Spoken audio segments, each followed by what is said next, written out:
Hello friends, हम पढ़ रहे थे मैट्रिसेस। ठीक है, हम कल बेसिक इंट्रोडक्शन कर चुके थे, आप फर्स्ट वीडियो देख लेना। आज हम कुछ क्वेश्चंस देखते हैं। जैसे एक एग्जांपल है, if x plus Y to 5 plus Z X Y equal to 6 to 5 8, find x y z। ठीक है, हमें ये मैट्रिक्स दी हुई है 2 क्रॉस 2 ऑर्डर की, 2 रो हैं, 2 कॉलम्स हैं, 2 क्रॉस 2 ऑर्डर की।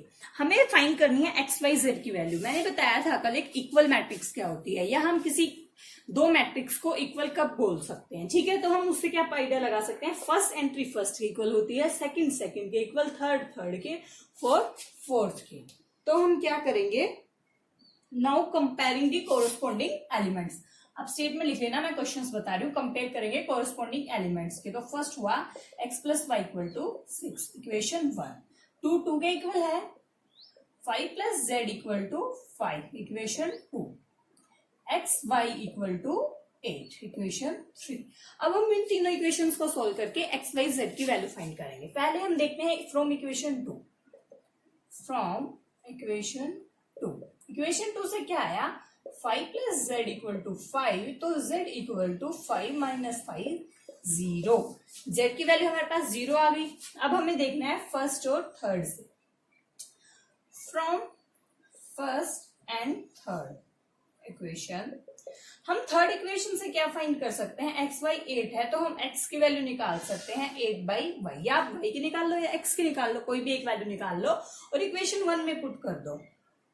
जैसे हमने x की निकाल लिया है तो हम पुट कर देंगे 8 plus Y, Y equal to 6।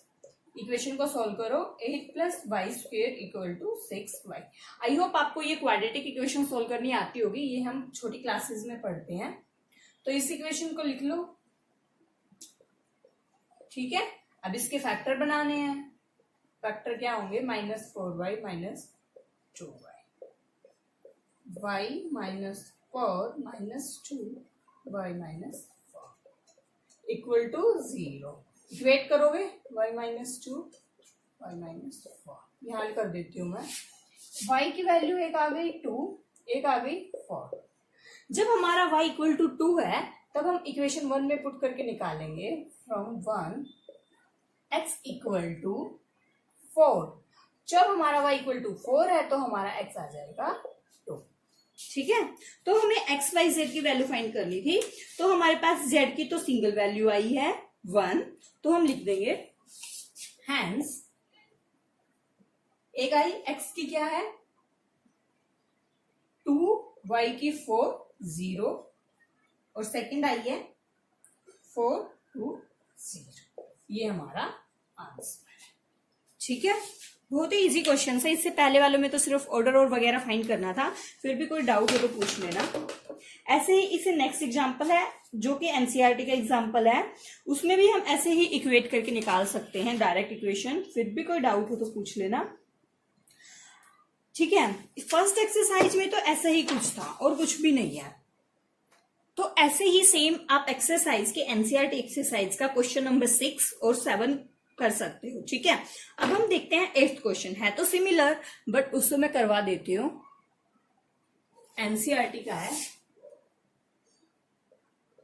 Question number exercise 3.1 का 9। 3x plus 7 y plus 1 5 2 minus 3x। ये 2 क्रॉस 2 मैट्रिक्स दी हुई है। 0 y minus 2 8 4, find x and y। ये y है। ठीक है, सिमिलर क्वेश्चन है जैसा अभी करवाया था। इक्वेट करेंगे कोरस्पॉन्डिंग एलिमेंट्स को, फिर ऐसे ही सोल्व करेंगे।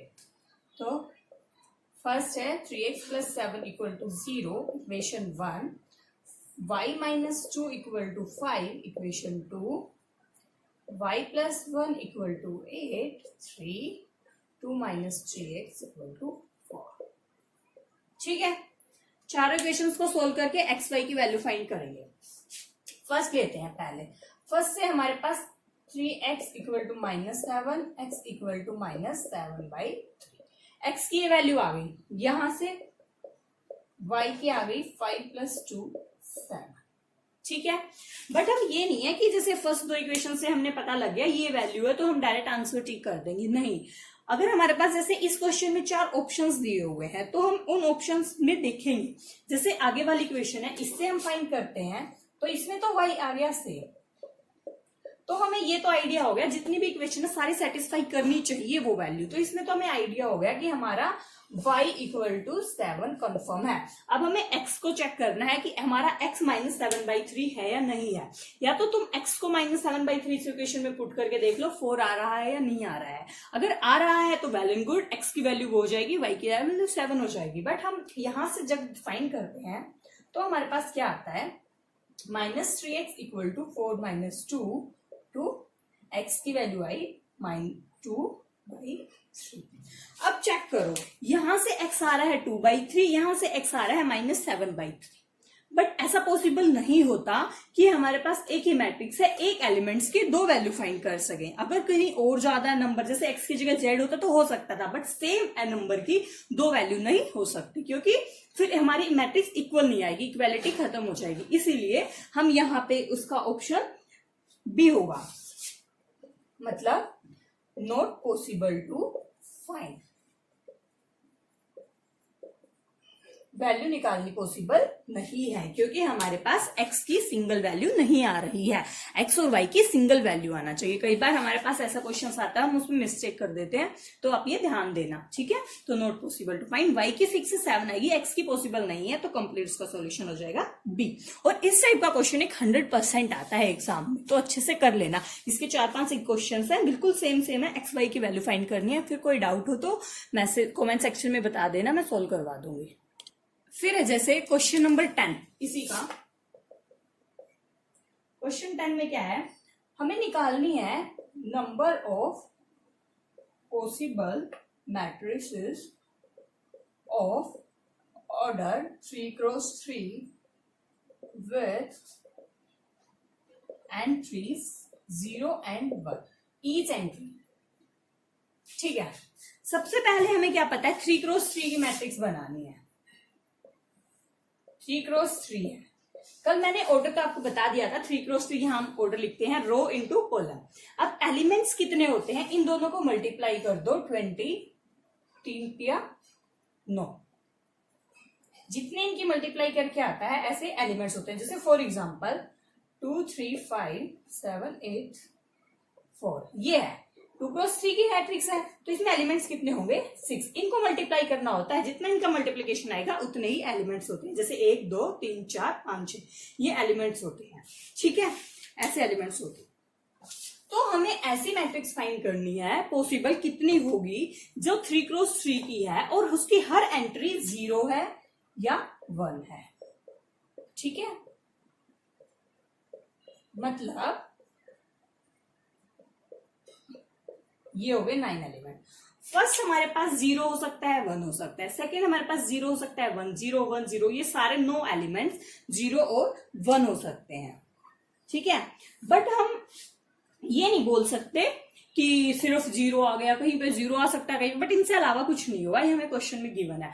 तो इस टाइप की कितनी मैट्रिक्स पॉसिबल है, तो हम क्या करेंगे, फर्स्ट एंट्री के लिए हमारे पास कितनी है वैल्यू, 2 पॉसिबल है, सेकेंड के लिए भी 2 है, थर्ड के लिए भी 2 है। कितनी बार पॉसिबल है, 9 टाइम्स, 9 एलिमेंट्स है ना, 9 एलिमेंट्स की हर एलिमेंट्स की 2 वैल्यू है, तो हम 2 कर सकते हैं, तो 2 की पावर 9 5 1 आंसर।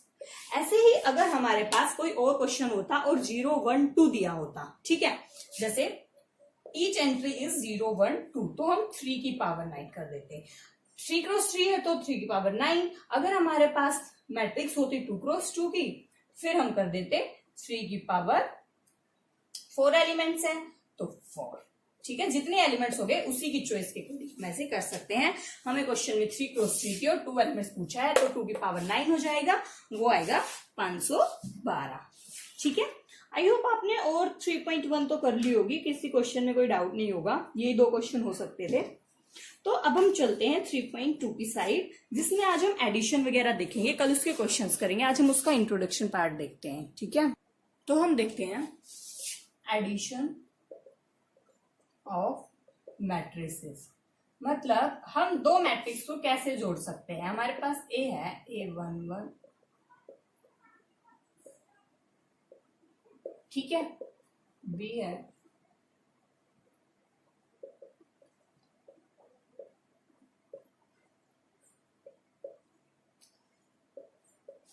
हमेशा याद रहे हम किसी दो मैट्रिक्स को तभी ऐड कर सकते हैं जब दोनों का ऑर्डर सेम हो। वो ऑर्डर कैसे भी हो सकता है, जैसे 2x2 है तो 2x2 में ही ऐड होगी, ये 2x2 2x3 में ऐड नहीं होगी।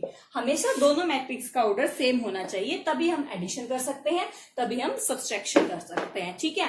जैसे अगर हमें a प्लस बी फाइंड करना है तो हम कोरस्पॉन्डिंग एलिमेंट जैसे इक्वल कर रहे थे ना, ऐसे ही इसमें ये ऐड करेंगे, इसमें ये कोरस्पॉन्डिंग एलिमेंट्स में ही वो ऐड करेंगे। Like A11 plus B11, A12 plus B12, A21 plus B21, 22 plus corresponding element में कोरस्पॉन्डिंग एलिमेंट ही ऐड होगा, और ऑर्डर हमेशा सेम होना चाहिए। याद रखना ये दो बार। A माइनस बी निकालना है तो A11 minus B11, B12, A21 minus B21, A22 minus B22, और सेम ऑर्डर की ही हमें मैट्रिक्स मिलेगी। जो जितने ऑर्डर की ये होंगी इतना ही उनका एडिशन आएगा, इतना ही उनका सब्ट्रैक्शन आएगा। बट मल्टीप्लिकेशन केस में ऐसा नहीं होता। मल्टीप्लिकेशन हम आगे जाके पढ़ेंगे, वो थोड़ा सा डिफरेंट होता है।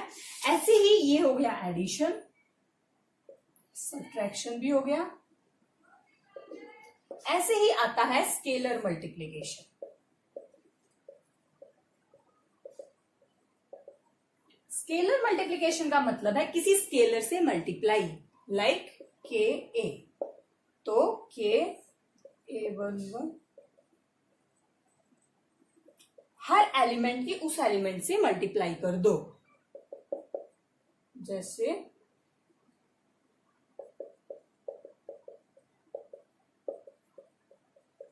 ठीक है, फॉर एग्जाम्पल ए है 1 2 3 4, हमें फाइंड करना है, फाइंड 4a। तो 4a फाइंड करना है मतलब स्केलर मल्टीप्लिकेशन करनी है। यहाँ पे k है 4, तो हम 4a कैसे निकालेंगे?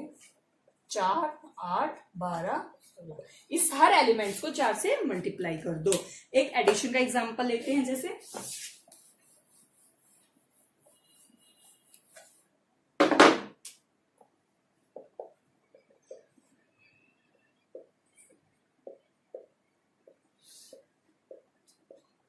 ये a है,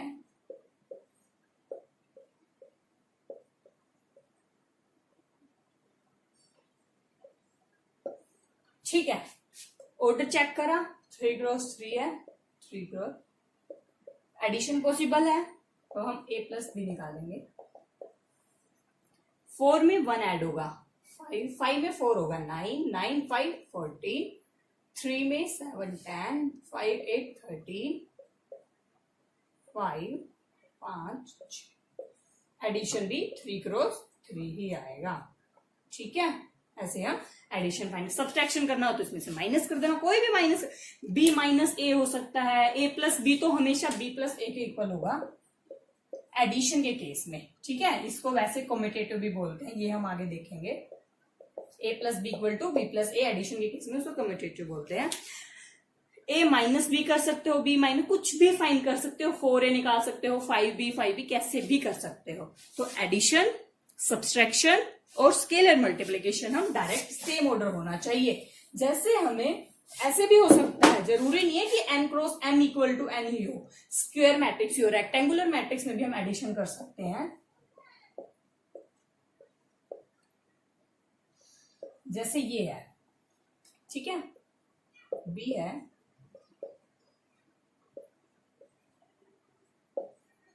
ये किस ऑर्डर की है? 2x3, ये है 2x3, एडिशन पॉसिबल है, सेम ऑर्डर है, तो a प्लस बी होगा 5 9 12 7,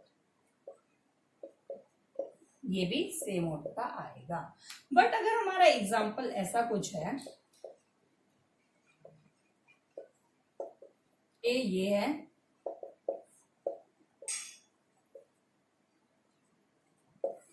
ये तो है हमारे पास 2 क्रॉस 3, ये है 3 क्रॉस 3, और हमें आ जाए फाइंड a प्लस b।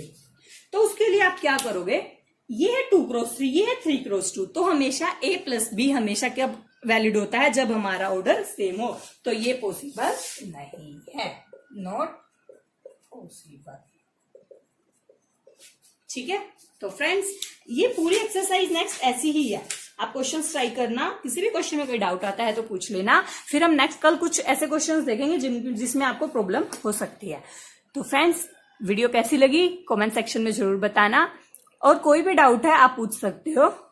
तो थैंक यू फ्रेंड्स, वीडियो अच्छी लगी हो तो लाइक करना, चैनल को सब्सक्राइब करना मत भूलना। Thank you.